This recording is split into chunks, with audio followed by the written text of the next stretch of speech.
unrelated words like troop and shawl. And we have a particular method of doing this where the word pairs need to be learned at a criterion of 100% 3 times. And I can explain that later if anyone wants. And like with our story recall task, we tested it a number of time points, but now the maximum time point was 24 hours because we wanted to see if we could pick up his memory problem within 1 day. So this is what VAL-MT is, the Verbal Associative Learning and Memory task that my student Terry created. Initially, there's presentation on a computer screen of 2 pairs of words, such as troop and shawl. Then after there's the initial presentation, the participant is presented on the screen with something like this, which says, type in the word that is paired with troop. And if they get something incorrect, then they're told, you're incorrect, the correct pairing is troop shawl. So they're given the correct answer each time. And if they do submit shawl correctly, then they're told it's correct. Now, once they've got that correct 3 times, which is our criterion, they couldn't just get it correct 1 time, they had to get it correct 3 times. At that point, that word pair was removed from the learning phase. So learning involved learning each of these pairs 3 times correctly, and at that point, learning finished. So just like the other experiment, we had 5 different time points: 5 minutes, 30 minutes, 55 minutes, 4 hours, and 24 hours. And we tested word pairs that were Q recalled at every single time point, and also others that were only Q recalled at 1 time point, because we knew that that might have an impact on memory. And this is what we got. So the full bars at the top show that both the controls and the patient found this relatively easy for the repeatedly recalled ones, and they showed very little forgetting. The controls show for the non-repeatedly recalled ones, so which weren't recalled at every single time point, they show standard forgetting. So that's the blue dashed bar. What we see for the patient, however, is the red dashed bar, that by 55 minutes, he is already showing a significant impact, which is what the asterisk denotes there. He's showing a significant impact compared to the controls, and also at 4 hours. And this contrasts with his own performance for the repeatedly recalled word pairs, which you see he's in the full red line, he's scoring well on. So what we see here is that with this slightly more difficult, technically difficult task, we're able to pick up the patient's memory problem by 55 minutes, which is within a clinical hour. So that showed us that we're able to pick up this accelerated long-term forgetting in someone with epilepsy. Now, as happens with research, we can't always continue testing with one particular patient. So what happened is that the patient was no longer available for research, and a student of mine asked if she could do a project with me, and I suggested using the study with healthy aging, just because I knew that there's normal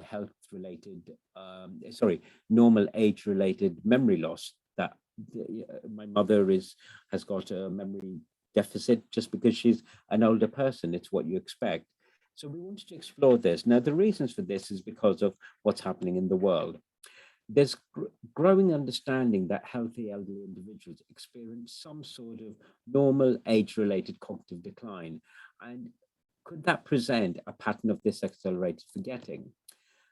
Now, this is important because of the aging population around the world. In this heat map, what it's showing is the percentage of population that is over 65 years of age. And what we see, the data from 2015, is that in most of Africa and parts of Southern Asia, we've got a very low percentage of people who are over 65. And in the industrialized world, we see a 25 to 30% of people over 65 years of age. So that's 2015, but this is what's projected to happen by 2050. Now, this is great because this is better healthcare around the world, which means that people are living longer lives, et cetera, et cetera. That's really good. But the issue is that people are also living with dementia. We can help people live longer lives, but we can't stop the problems that the brain is going to be experiencing. And in this diagram, what we have is the number of people living with dementia around the world. And we've got this separated for the Americas, Africa, Europe, Asia, and the world. And what we see is that in 2015, there's about 46 million people living with dementia. But by 2050, that's going to travel around the world. And if we look at Asia, in Asia, we're seeing a traveling as well. So what we're seeing here is that at the moment, it's already a problem around the world, but it's going to get a much bigger problem because of better healthcare and people living to older ages. So in this graph, what we see is the number of people living with dementia around the world as a function of whether they're in a high income country or a low and middle income country. And what we see is that the increase is going to happen more in the low and middle income countries. And if we look at the financial cost of it, in 2015, the cost was supposed to be about 818 billion, whereas by 2018, it had risen to 1 trillion. And by 2030, it's going to be 2 trillion US dollars. So society has got a big time bomb ticking away because of better healthcare, helping us keep people alive for longer, but because dementia is going to happen anyway, and the cost of dementia care, the loss of work or time for carers, family members to look after their relatives. So there's a big thing going on here that we need to look at.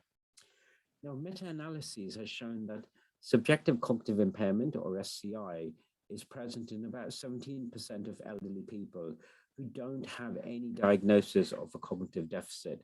So that's rather important because a subjective cognitive complaint is actually telling us that possibly this person has got something going on.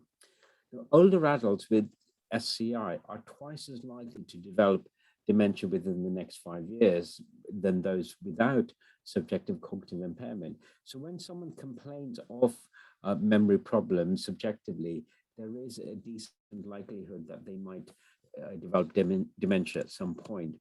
And so this highlights the importance of developing more sensitive clinical tests so that we can try to diagnose dementia at earlier stages of cognitive impairment.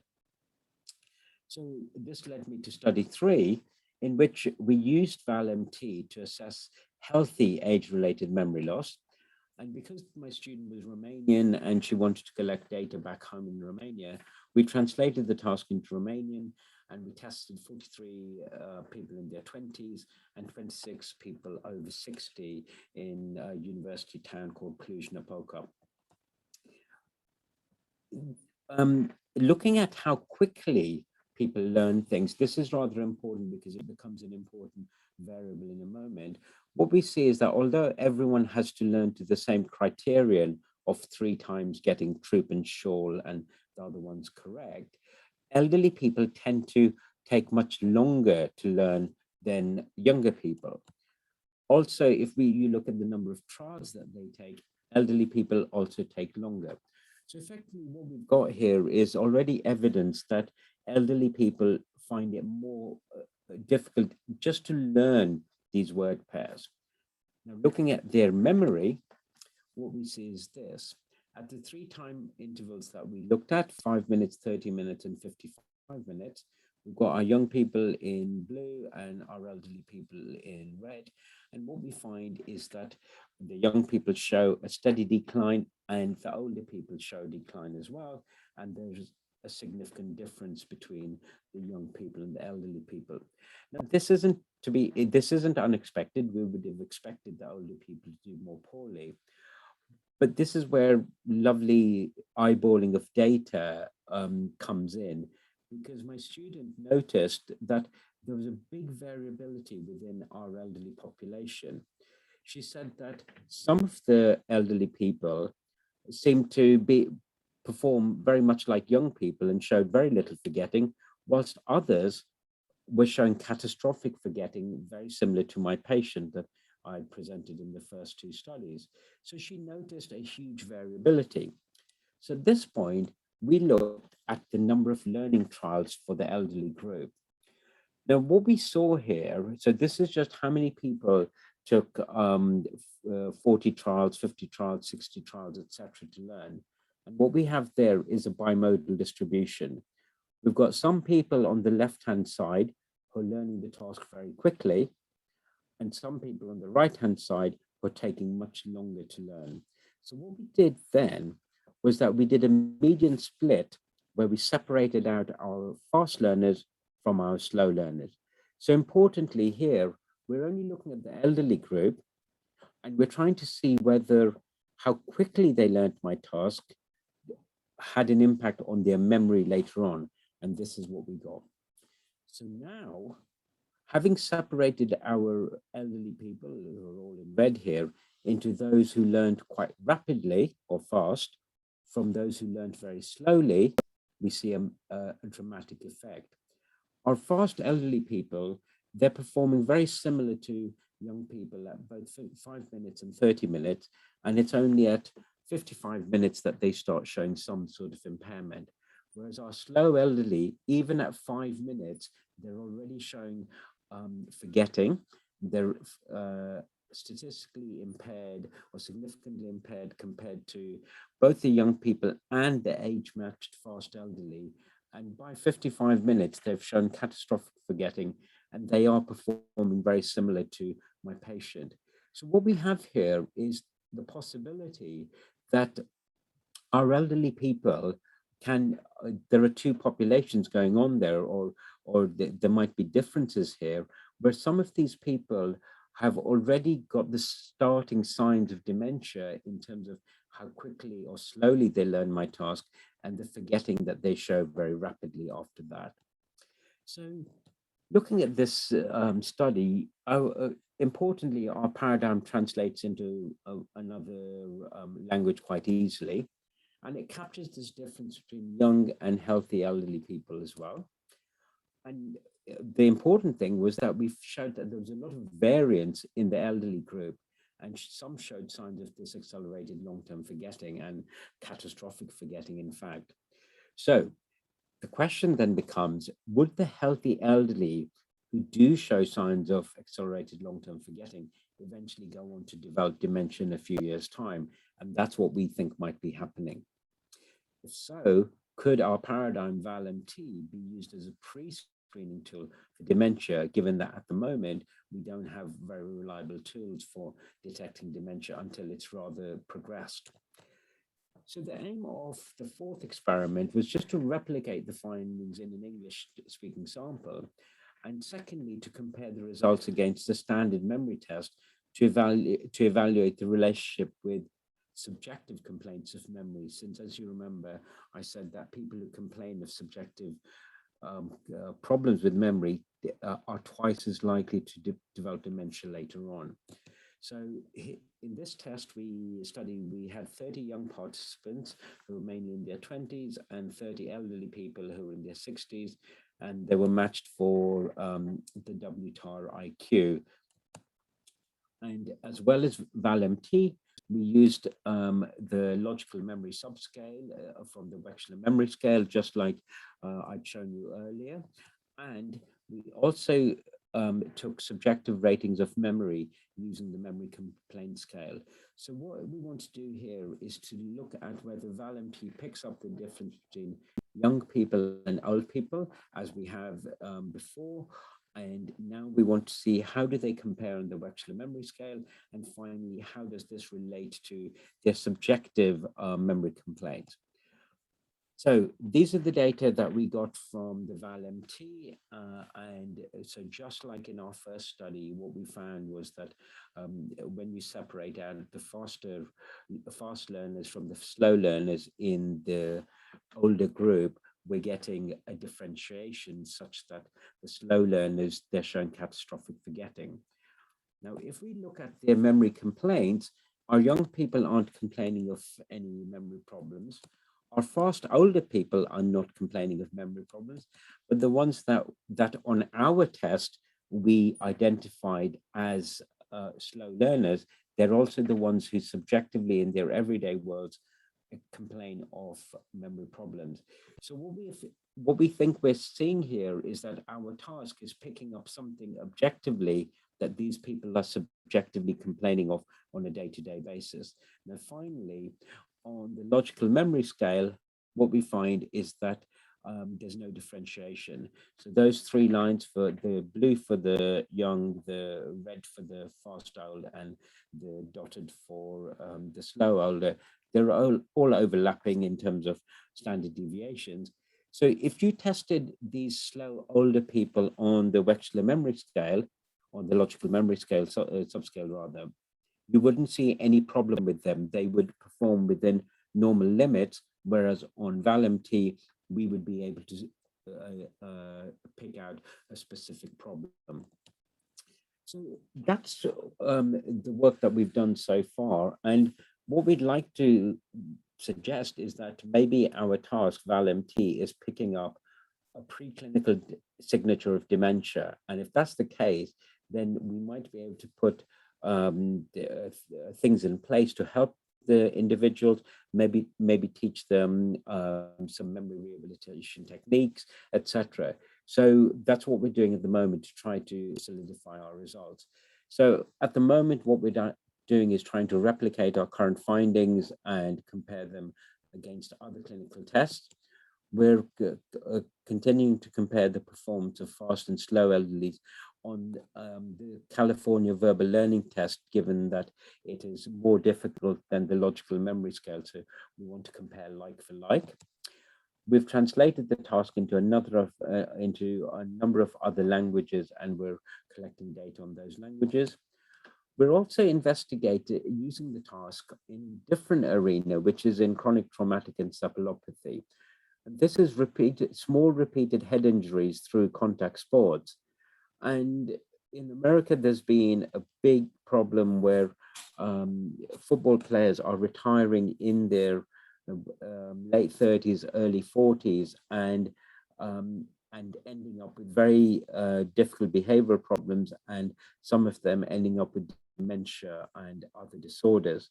In the UK, what we've found is that people who play football are 5 times more likely to suffer from Alzheimer's disease than people who don't play sports. So there's something about repeatedly hitting your head, which is causing micro lesions, which then add up to a form of dementia. And there's a film called Concussion, which is the true story of a Nigerian doctor in America who discovered this. So if anyone is interested. So what we're doing is about to run a study with people who play different types of sports to see if VAL-MT can pick up their forgetting as well. An important thing is that we know that sleep is very important in memory, and especially as people get older, sleep can get more disrupted, and we know that sleep disruption can also have an impact on memory. So we're looking at sleep issues to see whether we can see any signatures there. We're trying to make the task fully online and available for other researchers to use, so we're always open to research collaborations. And our eventual aim is to try to make VAL-MT a standardized test that clinicians and researchers can use, hopefully to help their patients with dementia. So, sawadika and muchas gracias. And there you go. Okay, thank you, Ashok. That was a very interesting presentation. We have about... I hope the sound didn't mess up too much. It got better. It got better after you started leaning into the computer. Okay, so we scheduled this until 9 o'clock Bangkok time. So we have about 15 minutes. So we've got plenty of time to have some discussion on this or any questions if anybody wants to ask anything. Someone's raised their hand, Siddharth. Hi, I'm Sirawash. I'm Chaipat's collaborator here in the university in Thailand, and we're doing MCI project as well. So my question is, Anna, thank you so much for a really nice talk. And I think we really learned a lot from this. And I'm curious about what do you think is the underlying mechanistic difference between people who are fast learner versus slow learner here? Is this because of their attention, their working memory, or somehow, you know, like the transfer between working memory into long-term memory or the retrieval process that could reinforce the rate at which they can learn and then result in difference in forgetting? I think that's a really interesting question. In terms of an answer, we don't have an answer yet, because at the moment, what we're trying to do is to make sure that the results that we've got are replicable and that it's not just a fluke that we're getting these. But some of the analysis that Terry, my PhD student, is doing is looking at what impact the errors have, because everyone makes errors as they're learning. Some of us are better at differentiating, at signaling our error and knowing that it was an error, and others cannot do that. And if your head is filled with your errors as well as your correct things and you can't differentiate them, then I think that causes a problem in memory. Now, Barbara Wilson did wonderful work with patients with amnesia, where she compared error-less learning with error-full learning. So error-full learning would be like this and every other paradigm, where the patient or the participant makes errors and we don't give them, we do give them feedback. But in error-less learning, these are methods where the patient is never allowed to make a mistake. And what they found is that when you don't even allow an error into the system, the patient learns better. So there's something happening there where the attempt to try to recall something which is weak to begin with, if you insert an error into the system because you just guessed, then the next time the person sees troop, they've got the potential for sure, but also whatever error they made the first time, and they can't differentiate those things. So it might be some sort of interference that's happening in that initial learning, which then just fills the system with errors that can't be differentiated. So it's got to do with some type of like error processing and the working memory component that kind of hold that type of errors into a reinforcement process as well, I guess. And also we know that consolidation, so the strengthening of memory into long-term memory, is quite complex and happens in stages. So there must be some differences even in that early stage of consolidation. And it used to be thought that consolidation was a one-step process, but the theories of people like Maurice Moscovich and Lynn Nadell said that consolidation is a continual process rather than just happening once. So there must be something happening that's different in people who learn quickly. Maybe they're consolidating very quickly, and those who are not learning quickly, the consolidation process has gone weak. Oh, thank you. And I have just